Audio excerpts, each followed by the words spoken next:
Guys, so this is going to be my introduction to futures trading, explaining what are futures and kind of how they work, how you can use them to your benefit.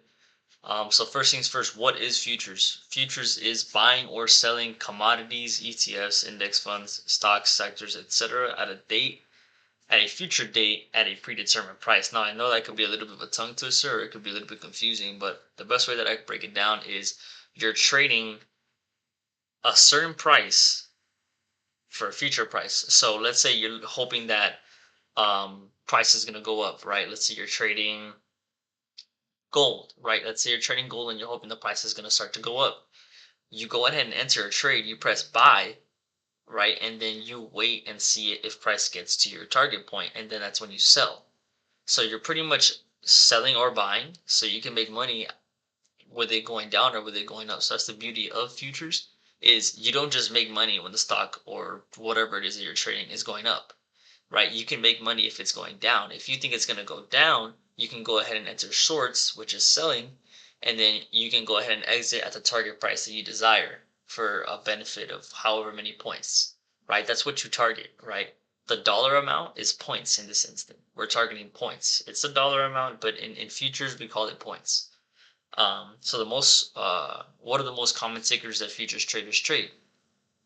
The most common tickers, right? A ticker is pretty much what the logo is, right? So if you look at my screen right here, we have MNQ and NQM5, right? So essentially, it's just the micro E mini Nasdaq 100, right? So the most common tickers are NQ and ES, right? So the Nasdaq 100 and the S&P 500. The Nasdaq 100 ticker is going to be NQ1. So if we go ahead and check out the actual ticker, it's going to be right here, right? NQ1. This is the charts. NASDAQ 100, NQ1. That's going to be the ticker, right? This is how you search up what it is that you want to trade, right? Stocks, funds, right here you have futures, forex. We're not going to go into all that. We're just going to stick with futures. So anyways, NQ, this is NQ. This is the last traded price, $18,917 for the NASDAQ. That's what it's worth. That's what it's valued at. So the most commonly traded tickers are NQ and ES, right? The S&P 500 being ES and the Nasdaq 100 being NQ. Um, you can choose to trade commodities. I mean, please don't. But if you desire to, you can trade corn, you can trade oil, you could trade precious metals, you could trade all kinds of things. There's so many things, commodities and other stuff that you can trade too. But please don't. Just just don't. Just stick to NQ and ES.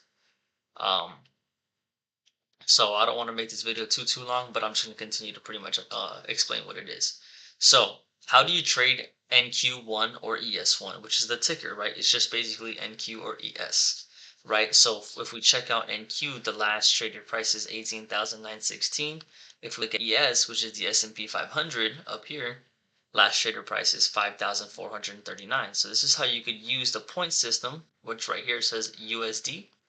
This is the currency that we have it at. It's at 5,439, right? So how you can trade it is you pretty much pick the contract size. There's two different sizes on NQ and ES. It's minis and micros, right? So a single contract on NQ minis would be $20 per point. That's one single contract.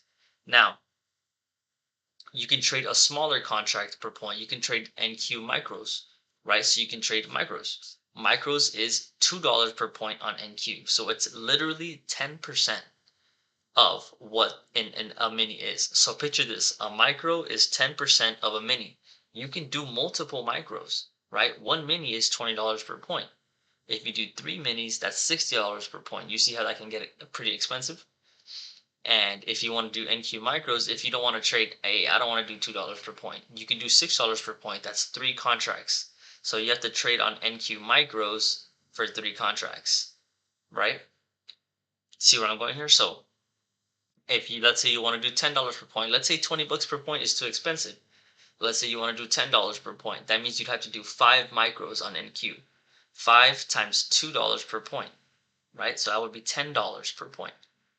And if you target 20 to 30 points, then you'd be targeting $200 to $300. If you let your stop loss be at a certain amount of maybe 10 or 15 points, that means your stop loss is going to be 100 or 150 points, depending on where you want your stop. So that's pretty much how you trade futures, right? You can trade NQ or ES. Those have the majority of the volatility. And as you can see on the screen, this is my execution platform. And we'll go deeper into executing trades and brokerages later. For now, what you need to know is just this TradingView, right? TradingView is where you can look at the charts and you can mark things out. You can see how you want to see these things and so on and so forth, right? So you can see right here, I have it at a certain category where it's 2 points per level, right? Per level is 2 points, 442, 440, 438, so on and so forth. And same thing for NQ, right? You can go ahead and put it to different amounts of points, right? If I want to do, let's say, right, 10 points, then each single level is going to be 10 points. And this is where you pretty much start to play around with the charts and stuff. So you can go ahead and let's say you take longs here. Let's say you bet that price is going to come up to this Asia high and you're willing to risk 15 points. And let's say you hold maybe 4 contracts, 4 micros. That's going to be $8 per point. And if you have a 15-point stop loss, that would be around $120. That would be $120 stop loss, right? And then you're looking to target, let's say 30 points. That's a 2-to-1 risk to reward. And if you're trading those 3 micros, that's $6 per point, same thing. So you're looking to make 240 and lose 120 if the price goes into the wrong direction. So if this goes down and it hits your stop loss at 904, 18,904, then you're stopped out. You're out 150. But if price continues to go up all the way up to 949, you can go ahead and exit. Then the beautiful thing about futures is you don't have to just wait for it to get there. If you want to exit out of the trade earlier, or if you're comfortable with just a 1-to-1 and you want to exit price at 15 points, you can do so. You can do it however you want. That's the power of leverage. That's the beautiful thing about futures trading. So that's all you really have to know.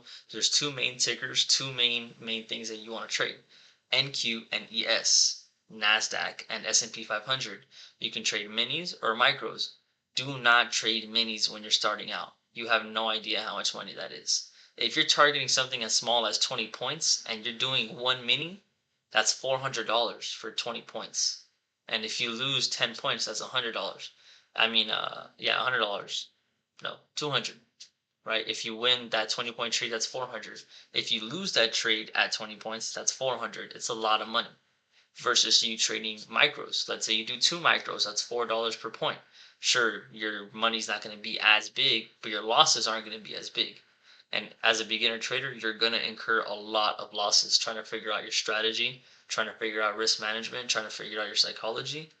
There's a lot of things that go into this trading game, but this is basically the introduction. Um, so yeah, if you like it, if you have any questions, go ahead and drop them. I'll try my best to answer them. And then tomorrow I'll go ahead and do a video on how to execute trades on a brokerage platform. For now, TradingView, you can't execute trades. Well, technically you can if you link up your brokerage, but that's a totally different story.